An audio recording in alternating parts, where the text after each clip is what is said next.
हाँ भाई, अब 6 जून को खेल हो रहा है, तैयार है ना? कौन से नए खेल की तैयारी में हो अब तुम लोग? प्रोटेस्ट करेंगे भाई जंतर मंतर पे। तुम भी आओ, शामिल हो और देखो पीसफुल प्रोटेस्ट कैसे होता है, कैसे स्टूडेंट के लिए लड़ा जाता है। पीसफुल प्रोटेस्ट ही होगा ना भाई। मुझे ऐसी गंद क्यों आ रही है कि वहां कुछ तो ऐसा भड़कीला काम करोगे तुम जिससे पुलिस एक दो को लाठी मार दे और उसका वीडियो निकाल के तुम सोशल मीडिया पे आग लगा दो कि देखो भैया हम तो पीसफुल प्रोटेस्ट करने आए थे, इन लोगों ने हमारे साथ क्या किया।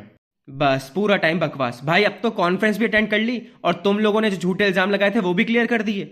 इल्जाम तो किसी ने लगाए नहीं, सवाल उठाए बस। और डेमोक्रेसी में तुम्हारे हिसाब से सवाल तो उठने ही चाहिए।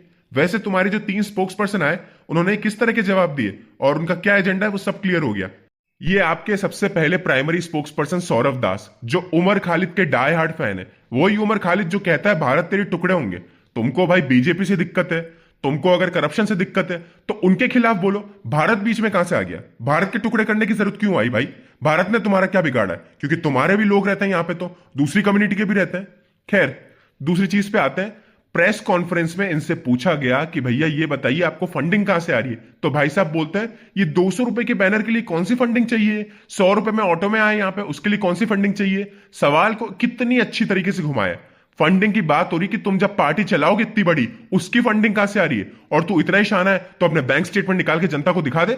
दिखा दे बैंक स्टेटमेंट, उसमें क्लियर हो जाएगा। तुम तो जनता से टैक्स नहीं ले रहे ना, तो ये जानना जरूरी है कि तुमको कहां से फंडिंग मिल रही है। कौन बाप बैठे हैं कहीं इधर उधर जो इंडिया में अनरेस्ट पैदा कर रहे हैं, जो फंडिंग करवा रहे हैं। और नहीं करवा रहे तो तुमको बस प्रूफ देना है, जनता तुम्हारी क्लियर हो जाएगी। तुम तो वैसे भी ईमानदारी का चोगा पहन के निकले हो ना। खैर, दूसरे स्पोक्स पर्सन पे आते हैं। मैंने गूगल पे बस इसका नाम टाइप किया और भाई ये डिटेल आ गई। अब तू कंफर्म करना ये सही है कि गलत। किसी जर्मन कुत्ते के लिए कंटेंट बनाता ही है, और वो जर्मन कुत्ता किस तरह से बात करता है, कितने फैक्ट स्टेट करता है, वो हम सबको शायद पता ही है।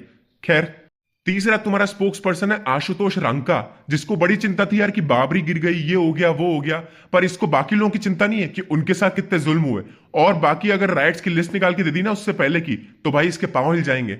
ये तुम्हारे 3 स्पोक्स पर्सन है जो मीडिया ब्रीफिंग में, प्रेस कॉन्फ्रेंस में जवाब गोल गोल घुमा के दे रहे हैं, सीधे सीधे दे नहीं रहे। भाई कम से कम एक बात है, ये पढ़े लिखे लोग हैं, समझदार ही होंगे। सही बात है। ओसामा बिन लादेन ने सिविल इंजीनियरिंग की थी 1970s में। उसके बाद ऑक्सफोर्ड यूनिवर्सिटी से इंग्लिश लैंग्वेज ग्रेजुएट। पढ़ा लिखा है, समझदारी होगा।